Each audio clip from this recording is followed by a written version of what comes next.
Weekly Crime Report. Surgeon Records. Jiwan Solimakamu Channel. Channel ikulukumba misava hinkwayo ku mitisela swilo swa xiyimo xa le henhla yi mitisela swiviko swa maphorisa amadyambyini ya siku ra namuntlha hina Surgeon Records kwala aka channel leyi kulukumba muvulavuleri wa maphorisa aka khamera tanihi ntolovelo hina Timothy Miyambo. Surgeon kombela mixava ta vahlaleri riperile vahlaleri ka channel ya G1 ka madyambu ya siku ra namuntlha. mi khomele yini ka swiviko namuntlha Surgeon? Inkomu G1 swi hlayile swa vhiki leri kambe mangu yo sungula yi humelelele aka xihlakati a handlenyana ka Giyani laha wa xisati wa malembe ya makume nkaye nharhu hi vukhale kahle wa xisati hi nguva hi ku i kokwani.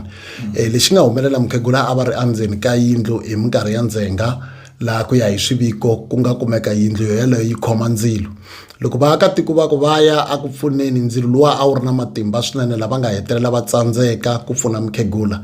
Swi nga leswi hi nga tiyisisa ku mukhegula va kumeke va lovile endzhaku loko va tshwele endzeni ka yindlu. Vulavisisi byi le ku yeni emahlweni laha mimbuyelo ya kona yi nga ta paluxeriwa va ndyangu. Kasi handle ka swona loko a ha ri a Giyani aka Nsavulani a handlenyana ka Giyani ku na n'wana wa malembe ya 2 hi vukhale loyi a nga biwa hi gezi kambe endzhaku ku va a biwe hi gezi ivi a tekiwa a tsutsumiseriwa le a tliliniki ya ka Makhuva a handlenyana ka Giyani. A ku vitaniweni ka maphorisa loko va fika a tliliniki va fika va kombiwa ntsumbu wa n'wana loyi wa xisati wa malembe ya 2 hi vukhale kambe vulavisisi byi le ku yeni emahlweni aka mhangu yona yaleyo. Loko swa ha ri tano maphorisa ya Make wona aka muganga lowu tivekaka hi le ka Maxatri leyi a handlenyana ka Make kumbe xana aka Swikororo va endla vulavisisi na vona endzhaku loko wa xisati wa malembe ya 72 hi vukhale kumbe xana 72 years hi Ravumbirhi i kumeke hi nkarhi lowu ku nga famba gezi endyangwini wa yena laha a tshamaka kona ku twala mpfumawulo wa swibalesa kambe endzhaku loko gezi ri ta va ri vuyile vaakatiko kumbe va makhelwane va ve va ya va tshunela kwalaya va nga twa mpfumawulo wa swibalesa kona va ye va ya kuma ku na wa xisati loyi a nga kumeka a hundze emisaveni endzhaku loko a voneka a ri na timbanga ta xibalesa. Maphorisa ya vitaniwile va pfule nandzu wa ku dlaya lava nga ku lavisiseni ka maphorisa kambe aka mhangu leyi ku komberiwa mani na mani loyi a nga na vuxokoxoko ku va a tihlanganisa na maphorisa ya le Make ku endlela leswaku va ehleketeleriwa va hetelela va khomiwa. Kasi maphorisa ya ka Mukwakwayila wona a handlenyana ka Tzaneen na vona va le ku endleni ka vulavisisi endzhaku ka mhangu ya leyi nga humelela kwalaya aka hinkokwalaya aka kusuhi na le ka Ramuchinyari. Leswi nga humelela i ku na movha lowu nga vuya wu vumbuluka kambe muchayeri ku vikiwa ku va a lovele kwala mhangu yi nga humelela kona hi siku rorero.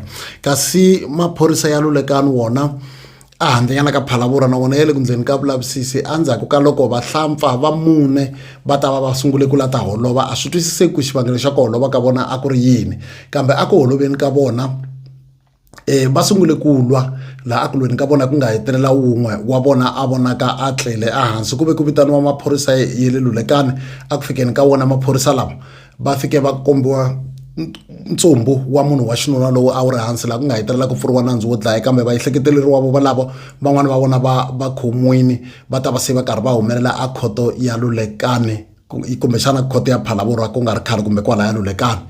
Kambe loko yi huma aka sweswo tolo kunene kwala a ka Malamulele a ka Xigalo ku kumeke ntsumbu wa munhu wa xinuna lowu ku ya hi swiviko vaakatiko va kombisa ku mujahani loyi i tikomba a chayisiwe hi movha kambe movha lowu nga chayisa munhu loyi a wu yimangi laha ku komberiwa ku mani na mani loyi a nga tshukaka a ri na vuxokoxoko lebyi nga ta kota ku va pfuna ku endlela ku muchayeri loyi a nga endla nghozi leyi a tlha a nga yimi a hetelela a khomiwa a va byeni ka maphorisa ya ka Malamulele tanihiloko va ha ri ku endleni ka vulavisisi.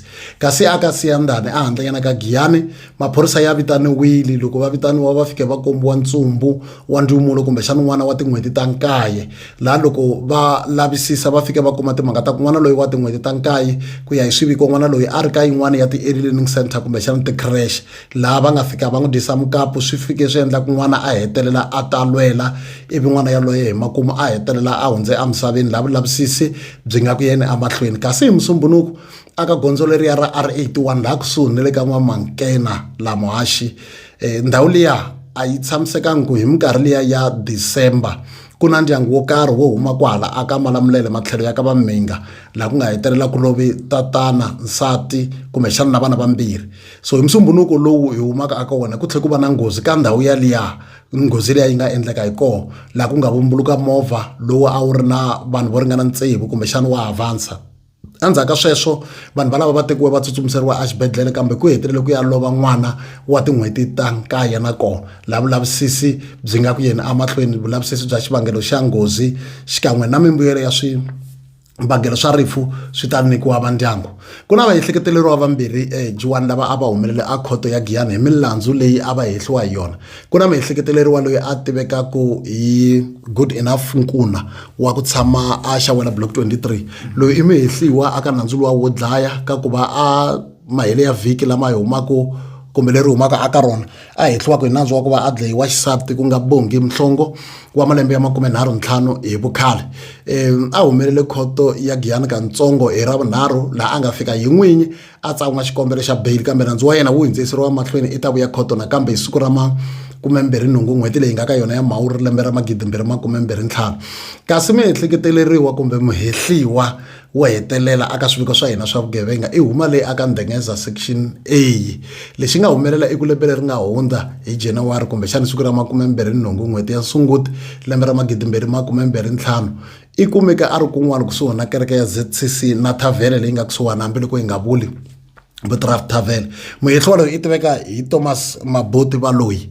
Lexi nga humelela i ku hi siku leri i voniwe a ri na mufi laha ku nga va na ku holovisana kumbexana ku cincana hi marito a xikarhi ka yena na mufi, laha ku ya hi timbhoni va kombisa ku yi hetelela a teka xitlhavatlhavana xin'wana xa matimba swinene lexi a nga hetelela a xi tirhisa ku mbeya sesi lava va nga hundza emisaveni va tiveka ku tanihi Lucy Manyama.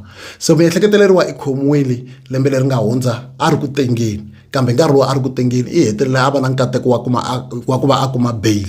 Se loko munhu a ri ka bail swi vula ku i attenda khoto a karhi a sukela kaya, kambe hi Ravunharhu leri humaka aka rona a swi n'wi fambelangi kahle. Loko a fika khoto ya Giyani yi fika yi n'wi vona nandzu. Se loko munhu a voniwa nandzu swi vula ku a nga ha tlheleli kaya hi mhaka ya ku se i voniwe nandzu. Ku na swo tala leswi a nga swi endlaku, a nga ndla milandzu ku ya mahlweni, a nga ti dlaya kumbexana a nga tshuka a xanise vanhu. Se vaakatiko va ka Ndengeza loko Maboti va nga ha n'wi voni Thomas Baloyi a va koti ku swi twisisa ku u dyiwe hi nandzu. I ta vuya khoto nakambe ti 28 ta August ku ta endliwa swilo leswi a swi vitanaka i pre-sentencing, kambe ku sele ku ntsena a ya tikiretiwa xigwevo hi nandzu wo dlaya. Hi leswi a hi khomele vahlaleri hinkwavo va channel ya G1 swona ka madyambu ya siku ra namuntlha. A khensa swinene Sejeni, mi nga veta mi va tivisana mhaka leya ya ti Tuesdays. Okay, inkomu aka vahlaleri hinkwavo va channel ya G1 lexi hi nga fika hi swi vona i timhaka ta ku swiviko leswi hi talaka ku va hi mi tisela swona swo tala swa swona swi va swi endlekile kumbe se swi ri na nkarhi. So hi timhaka ta ku migingiriko yo tala yi kumeka yi karhi yi endleka laha a mahele ya vhiki, hi teke xiboho kumbe va channel ya G1 va hi kombele kusuka sweswi hi cinca nkarhi lowu a hi tolovele ku rhekhoda hi wona hi Ravuntlhanu. Swi vula ku swiviko swa vugevenga swi ta hamba swi ta hi Ravumbirhi rin'wana na rin'wana kusuka namuntlha. Hi khensile swinene. Aka kamera a ri na Timothy Miyamvu. I ri siku ro sungula namuntlha a va nga mbalangi jesi ra Uzi.